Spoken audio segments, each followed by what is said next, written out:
Remember when you told me I'd never set foot here again, Ryan? Remember when you told me I'd never set foot here again, Ryan?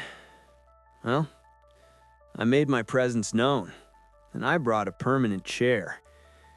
The words still echoed in my head as the glass doors of TechVest Capital opened slowly. The click of executives' heels, the clink of coffee cups, and the murmur of the hallways seemed exactly as they were on the day I was fired. Only now, I wasn't just an employee anymore.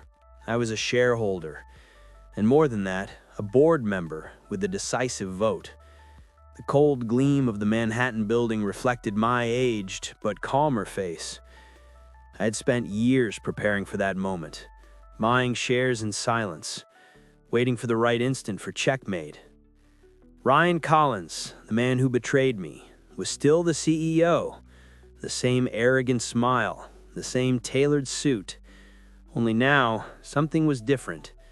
He no longer called the shots over me. As I entered the boardroom, I could feel the air shift. The hum of conversation ceased. Eyes turned to me, some curious, others frightened. Ryan was at the head of the table, and for a second, time froze. I saw in his gaze the recognition and the fear. The kind of fear only felt by someone who realizes the past has returned to collect. "Gentlemen," said the interim board chairman, adjusting his glasses, "I'd like to introduce TechVest's new majority investor, Michael Reed." Ryan's expression twisted into a hasty disguise of courtesy. "Welcome back, Michael," he said, with a smile that didn't reach his eyes. I sat down slowly, without breaking eye contact. Every detail in that room reminded me of my downfall. The plaque with the first million earned, the Swiss clock I had given the team as a gift myself. Everything was the same, except the man it had made of me. Now I had the power to decide who stayed and who left.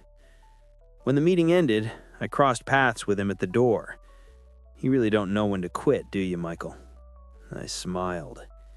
"No, and it seems that now, finally, I'm the one who decides who quits." The day of my firing remains vivid in my memory, a wound that never closed. It was a Friday, and the email arrived with the dry subject, "Contract termination, immediate effect." Ryan was at the door, with a smile mixing pity and triumph. "It's just business, Michael, nothing personal." But it was personal. He used me as a scapegoat to mask the numbers he himself manipulated to ensure the IPO's success. That night, as rain fell in New York, I thought it was the end. Today I know it was just the beginning. I spent months in silence. While Ryan appeared on magazine covers, I watched and learned. The market, I discovered, is like a game of chess. The secret isn't to strike first, but to wait for the enemy to make a fatal mistake. I used every penny of my severance to invest, buying TechVest shares secretly, piece by piece, through funds and intermediaries that ensured my anonymity. Revenge is a slow art, and patience is the sharpest brush there is. 3 years later, when the world thought I had disappeared forever, swallowed by Wall Street's brutality, I returned to the board. The crucial difference was that this time, I wasn't just a piece to be sacrificed. I was the player who controlled the fate of all the others. TechVest's hallways might seem the same, but something in me had changed profoundly. I no longer felt the raw, desperate rage of humiliation. I felt the cold, absolute control of strategy. And that control was more powerful and dangerous than any emotion. As I walked among executives and analysts who pretended not to recognize me, I realized how much power changes people. They looked at me with respect, but it was the respect born of fear, the same fear I once felt. As I entered the elevator and pressed the button for the 40th floor, I saw myself reflected in the mirrored walls. "It's no longer about revenge," I whispered to my own image. "It's about balance." But deep down, I knew I was lying to myself. It was revenge, just disguised as corporate justice. I entered the boardroom with the rehearsed calm of someone who had waited 3 years for that exact moment. The glass walls reflected tense faces and half-empty coffee cups, while the air conditioning hummed a constant metallic chill. Ryan Collins, the man who brought me down, visibly choked when he saw my name printed on the badge at the table. "Gentlemen, let's begin the meeting," he announced, his voice more tremulous than expected for a CEO of his stature. I just adjusted my jacket, the expensive fabric a reminder of the empire I built in the shadows, and thought, the ghost has returned to haunt the castle. "Michael Reed, significant shareholder and new board member," I introduced myself, measuring each syllable, letting my name hang in the air like a sentence. I asked simple but cutting questions about profit margins, about client churn rates, about recent working capital discrepancies. The silence that followed each question was the sweetest sound I ever heard. Ryan's face remained impassive, a mask of indifference, but his fingers betrayed his discomfort as they drummed nervously on the polished table. This wasn't the same CFO he had dismissed with a cold email. This was someone who had learned to turn wounds into forensic reports. Between one presentation and another, I noticed exchanged glances among the older board members, like those who sense an inevitable storm. When I requested unrestricted access to the financial documents from the last 3 years, one of them cleared his throat. Ryan disguised it, trying to contain control. "Of course, Reed, we can provide within limits." I smiled faintly and replied, "Limits are a curious concept, Collins. They're usually defined by those who have power, not by those who fear losing it." During the break, I approached the window and watched Manhattan breathing below. If you like this kind of story, subscribe. Here every gesture is a strike and every glance a threat. The game of power forgives no distractions. When the meeting ended, a voice called me discreetly. It was Sophie Miller, a young compliance analyst. "Mr. Reed, I think I found something that you should see." I looked at her and replied, "Don't call me Mr. Sophie, and choose the place wisely." We met at a discreet cafe on Lexington Avenue, the kind of place where no one asks names, it takes notes, a sanctuary of secrets amid New York's hustle. Sophie arrived with the brown paper folder, hands trembling but gaze determined. Inside were internal reports, spreadsheets with manual adjustments and signatures I recognized all too well. "They inflated the results before the IPO," she whispered, her voice low, almost inaudible over the coffee machine's noise. "They altered dates, masked growth projections. It's systematic fraud." With every page I turned, the past burned a little more. The same spreadsheets I had prepared with such zeal had been falsified to hide capital diversions. The numbers screamed lies that paid for mansions, trips, and bonuses for those who stabbed me in the back. I felt rage pulsing under my skin like contained electricity, but I didn't let emotion take over. I learned the hard way that revenge is pure mathematics. Everything has a time, a calculation, and a price to be paid. When I returned to the office, Laura Hayes intercepted me in the hallway. "They're restless, Reed. No one understands why you came back." I smiled with the serenity of someone holding all the cards. "I came back because balance needs a counterweight, Laura." She tilted her head, intrigued. "Balance or revenge?" she replied, testing me. "It depends on who's telling the story," I concluded, and kept walking. I spent the rest of the afternoon sending formal memos, clean words, surgical, precise like scalpels. I requested retrospective audit reports and internal communication logs. I knew this would spark panic, and panic is the prelude to confession. At the end of the day, I received a short email from Ryan. "Dinner tomorrow? We need to align. R." He still believed he could negotiate. Little did he know, the board was already mine. I smiled alone and murmured, "Let's dine, Collins, but this time, You'll foot the bill. Ryan booked the dinner at a high-end Italian restaurant in Midtown, the same one where we used to negotiate multi-million-dollar deals in the past. The maitre recognized us, but pretended not to remember, the kind of professionalism that understands the value of silence and discretion. He arrived first, as always, and had already ordered an expensive wine.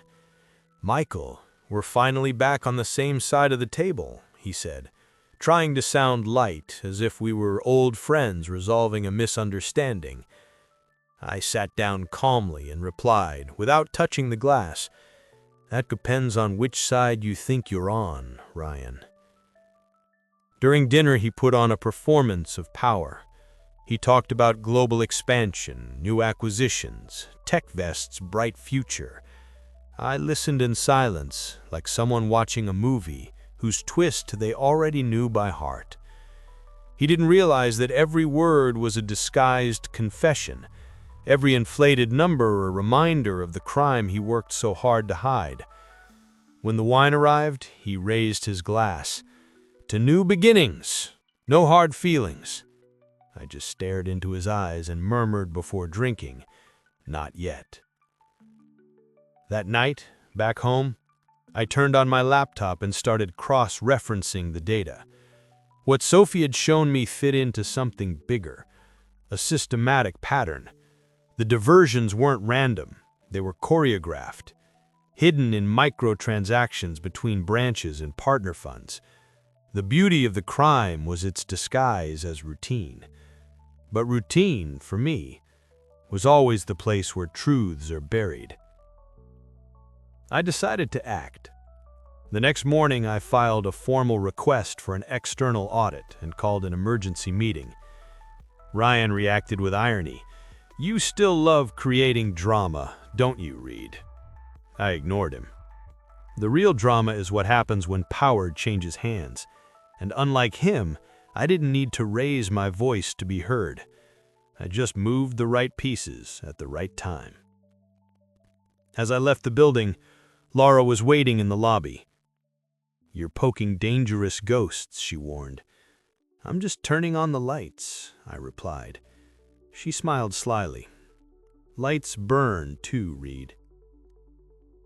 The preliminary external audit report arrived 2 days later, thick as a holy book and cold as a sentence. Every page confirmed what I feared and hoped. The numbers had been deliberately manipulated. The same repeated electronic signatures at suspicious times, the same altered transaction dates to coincide with quarter end. Ryan hadn't just profited from the scam, he built his entire reputation on it.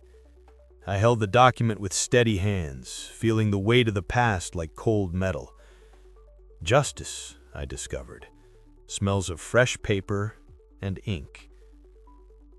I called Sophie to review the findings, and she brought something even graver, something the auditors hadn't found. She said, "Look at this," pointing to an archived internal email signed by Collins. It was a direct instruction to the former finance department to adjust the company's valuation before the 2022 board meeting, the exact week of my firing. He had removed me not on suspicion, but for pure convenience. I was the ethical obstacle that needed to be out of the way for the fraud to proceed. And now, ironically, I was the way back to the truth. I spent the rest of the day compiling a detailed dossier, naming documents, tracing digital evidence, and preparing the ground for the final strike. Each piece of proof was a sharpened blade, each page a scar finally taking shape and purpose. I sent anonymous copies to 2 trusted board members, ensuring the information spread at the exact pace I desired. The secret of revenge is total control of the narrative, never the haste of emotion. That night, Ryan appeared on CNBC Interview, boasting about TechVest's transparency. I watched in silence, noting every phrase. He spoke of ethics, legacy, trust. 3 words that, in his mouth, sounded like direct insults to me. When I turned off the TV, I noticed something curious. I felt no hate, no joy. I felt precision. It was as if the world's clock had finally started ticking the right time again. The next days were a choreography of silence and distrust. Every hallway in TechVest seemed to echo old voices, and every glance carried the question no one dared ask aloud. What does Michael Reed really want? I observed everything, noting details, measuring expressions, calculating reactions. Power doesn't shout, it watches. And in that moment, I was the watcher everyone pretended not to see, the ghost sitting at the boardroom table. Laura Hayes called me for a private talk in her office, a space decorated with awards and memories of an empire she helped shape. "You're digging a hole, Reed," she said, lighting a slim cigarette that the air conditioning tried in vain to mask. "And those who dig too deep end up falling in." I replied calmly, eyes fixed on hers. "Sometimes, Laura, it's at the bottom of the hole that truth is found." She exhaled the smoke slowly and smiled, intrigued. I realized Laura knew far more than she let on. Her loyalty wasn't to Ryan, nor to me. It was to balance, and balance, in the corporate world, is just the elegant name for survival at any cost. She knew Ryan had gone too far, but she also knew exposing him abruptly could drag the entire company into the abyss. "You want justice, Michael. They want stability. Find a middle ground before the middle ground swallows you," she warned, with the wisdom of someone who had seen many kings fall. When I left her office, I crossed paths with Ryan in the hallway. He was talking loudly to another executive, laughing at something that clearly wasn't funny, a performance of power. Our eyes met for an instant, and I felt the same chill I felt on the day of my firing. Only now, the fear wasn't mine. "I see you're adapting quickly," he said, with a smile laced with venom. "I always adapted well to what's mine," I replied, and kept walking, leaving him with the uncertainty. The email was sent at 6 a.m., short, cold, and impersonal. "Extraordinary board meeting, 10 a.m., main room. Signed by me." In a few hours, all relevant shareholders and board members would be present. The news spread like fire in a dry corporate network. Ryan tried to cancel, claiming lack of agenda, but the internal protocol, which I myself helped draft years ago, prevented it. For the first time in a long while, he had no control over the narrative, and that terrified him more than any concrete proof. I arrived at the room before everyone. The blinds were half open, letting stripes of light slash across the navy carpet. The wall clock read 9:58 when the first board member entered. Ryan arrived last, his face taut, his suit too impeccable for the nervousness his eyes betrayed. "What is the purpose of this meeting, Reed?" he asked, without looking directly at me. "Transparency," I replied, with a calm that unsettled him. "Something you seem to have forgotten the meaning of." I projected the screens with the reports Sophie and I had organized, lines of code, transaction dates, digital signatures. Each slide was an open wound. "These are the financial inconsistencies found in the pre-IPO period," I announced to the silent room. "And curiously, they coincide with the date of my firing." The room plunged into heavy silence. Laura crossed her arms, watching. One of the directors cleared his throat. "Uncomfortable." Ryan stood and tried to laugh. "This is a farce, Reed. Personal revenge." "Then prove it," I retorted, without changing tone. As he drowned in his own explanations, I kept my gaze fixed on the other board members. Power isn't just in the proof, it's in the conviction of those watching the trial, and everyone there was convinced. Ryan stumbled over words, unable to contain his own ruin. "The truth is simple, Ryan," I said calmly. You didn't fire me for incompetence. You fired me because I knew too much. The final blow was a click. The raw, irrefutable data projected on the screen. The mask had fallen. 2 days after the humiliating meeting, I received an unexpected message, short and direct. Dinner, tomorrow, no aids. It was from him, of course. Ryan Collins never knew how to lose quietly. I accepted without replying, just to see what he would try to offer in his final act of desperation. The venue was the same restaurant, as always, the stage of so many signed contracts and broken promises. When I arrived, he was already there, whiskey glass in hand, the look of someone who still arrogantly believed he could control the game. "You're good, Reed, always were, but you don't understand what's really at stake here," he began, with that mentor tone he always used before striking. I let him talk, studying every word, every micro-expression. He offered a deal, my silence in exchange for influence, a significant stake in new ventures, an alliance disguised as reconciliation to save the company. "We can do this together, Michael. We can rewrite the story and come out even stronger." I breathed deeply, smelling victory and defeat in the air. And then I replied, "I'm already rewriting the story, Ryan. Just that, in this version, you're not in the script." The silence between us was more eloquent than any argument.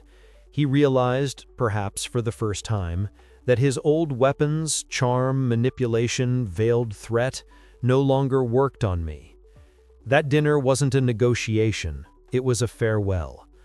"You think you can destroy TechVest and walk away unscathed?" he asked, his voice already stripped of cordiality's mask. "I don't want to destroy it," I corrected with cutting calm. "I want to clean it." He laughed, a nervous, hollow sound. "You are always too idealistic. And you, too corrupt." I ended the conversation, rising from the table. As I left the restaurant, rain began to fall, fine and steady. Manhattan's lights reflected on the asphalt like broken, stained glass. Each step echoed as a reminder that there was no turning back. The next morning, the sent sound on my email was almost musical, a final note in a symphony of revenge. The full dossier was officially in the hands of the company's ethics committee, and more importantly, the SEC, the U.S. Securities and Exchange Commission. Attached to it were all the proofs, the accounting manipulations, Ryan's direct orders to cover losses, records of transfers to offshore accounts, and the final piece, Sophie Miller's sworn testimony. In 30 pages, I summarized 3 years of fraud and betrayal. It wasn't just my personal revenge, it was TechVest's story, told without makeup for the first time. And this time, the numbers wouldn't lie. Sophie entered my office right after, pale but determined. "You know what you're doing, right?" she asked, her voice firm. "I know exactly," I replied, closing the laptop. "They'll try to silence you, Michael. They'll try to destroy you." I smiled faintly. "They can try, but the noise of truth, once it starts, is usually too loud to ignore." She nodded, leaving one last stack of documents on my desk. "Laura Hayes wants to see you. Says it's urgent." I sensed the board shifting again, the pieces reacting to my last move. I found Laura in her office, surrounded by folders and reports, the image of a queen in her paper castle. She looked different, tired but dangerously lucid. "You got what you wanted, Reed. Now prepare for the consequences," she said, without mincing words. "Ryan will fight to the end, and the board, they don't forgive those who break the pact of silence." I sat across from her. "I don't want forgiveness, Laura. I want cleaning." She sighed. "Cleaning and power rarely coexist in the same space, Reed." That night, I watched the emergency press conference. Ryan denied everything, with the conviction of an actor who rehearsed too much. But the inevitable, I learned, isn't fate. It's consequence. Morning arrived gray. dragging a cold wind that cut like a blade. The cab dropped me in front of TechFest's headquarters, and for an instant, I observed the glass building's reflection, imposing, arrogant, like the man who commanded it. I entered unhurriedly, each step echoing like a countdown. The emergency meeting was scheduled for 8, but everyone was already there, impatient. Ryan occupied his usual throne at the head of the table, but his gaze betrayed fear and a sleepless night. "Gentlemen," I began, placing the dossier folder on the table. 3 years ago, I was fired from this company without a single plausible explanation. Today, I ask only that you look at the numbers and find the explanation denied to me. The screen lit up, displaying charts, emails, and digital signatures. Each slide was a strike, each data point an open wound in Ryan's credibility. He tried to interrupt, his voice loud and desperate. "These data were manipulated. It's a setup." I stared at him, maintaining the calm that drove him mad, and replied, "Yes, they were. By you." The silence that followed was so dense it could almost be measured. Laura watched from the side, like someone witnessing an inevitable earthquake without choosing a side. "The full reports have been delivered to the SEC," I informed calmly. "They'll start the formal investigation today." Ryan's face paled. He tried to laugh, but his voice cracked, turning the sound into a choke. "You're going to destroy the company, Reed." I breathed deeply, looking at each board member. "No. I'm going to save it, from the man who nearly killed it with greed." In a last act of desperation, Ryan stood and shouted, "You won't believe this lunatic. He just wants revenge." But no one moved. Laura stared at him and said coldly, "Ryan, sit down." That simple phrase disarmed him more than any proof. The vote began. In favor of the removal of Ryan Collins as CEO, one by one.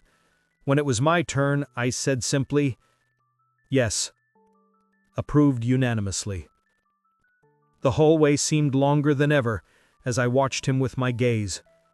Ryan walked like a defeated ghost, the same man who once expelled me from there with a triumphant smile.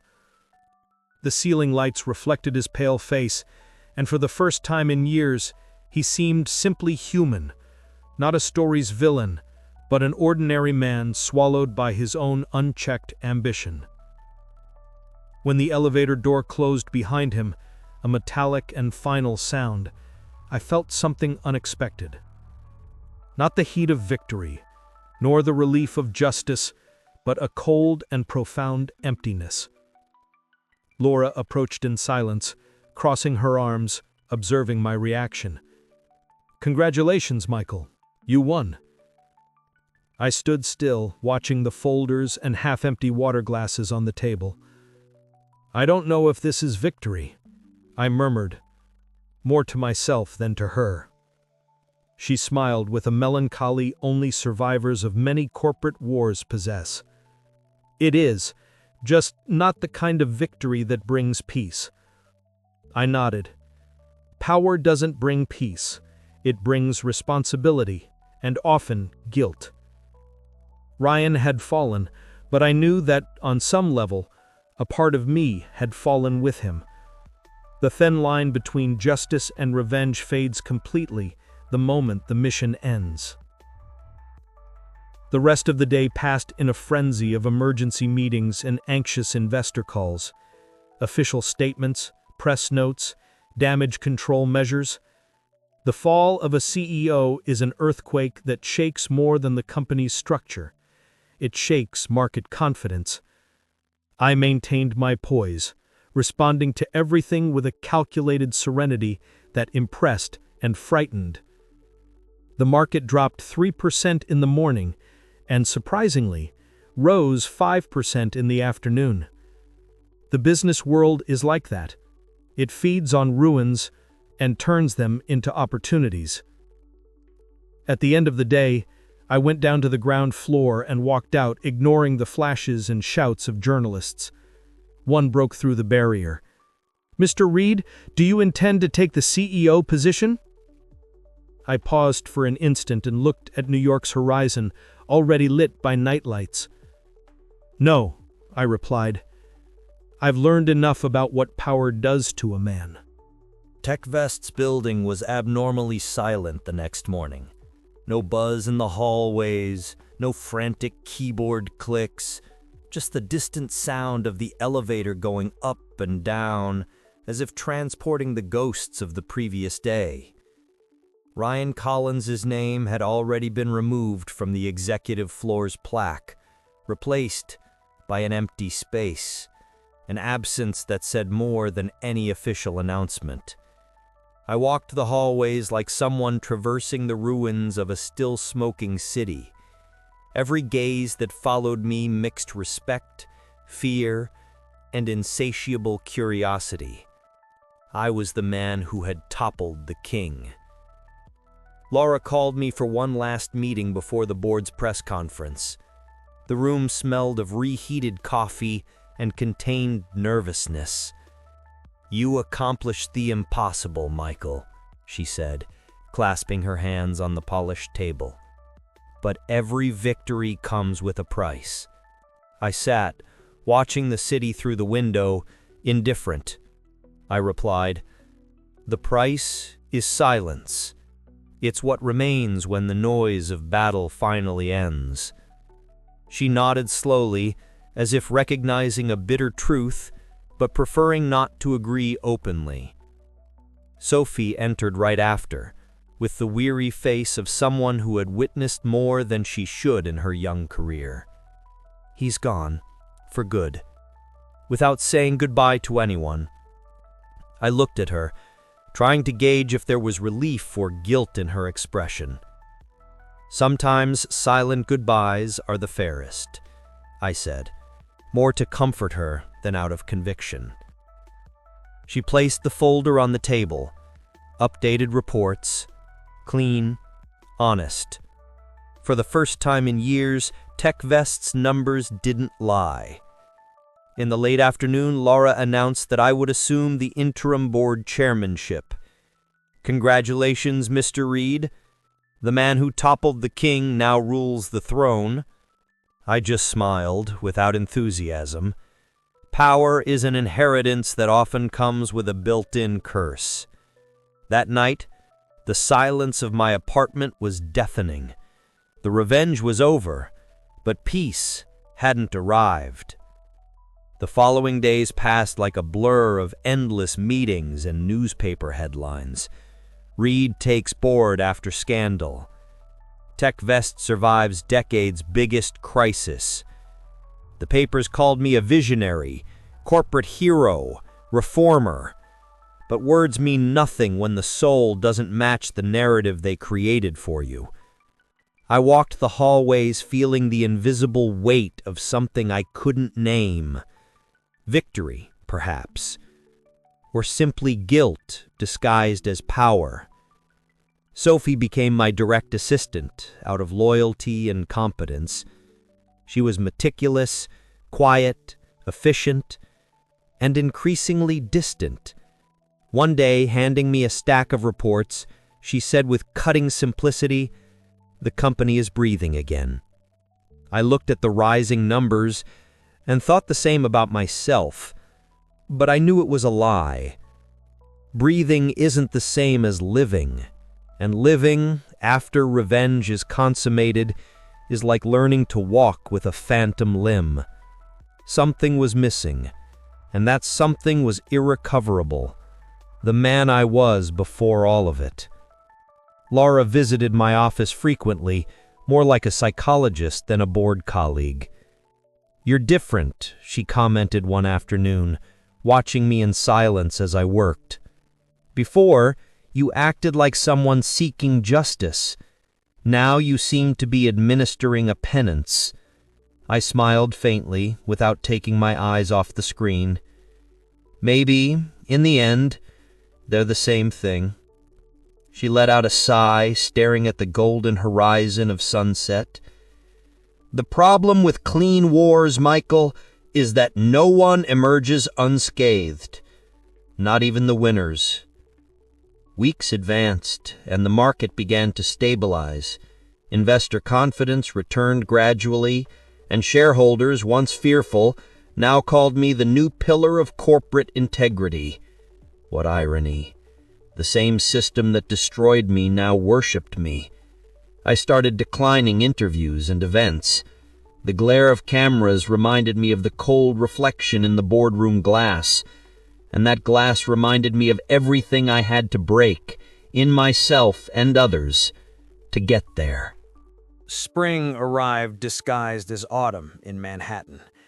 The trees on Park Avenue still carried golden tones, and the wind blew with the melancholy of a new cycle that doesn't ask permission to begin. I walked in silence, with the same measured step of someone still carrying a purpose they don't know if they want to fulfill.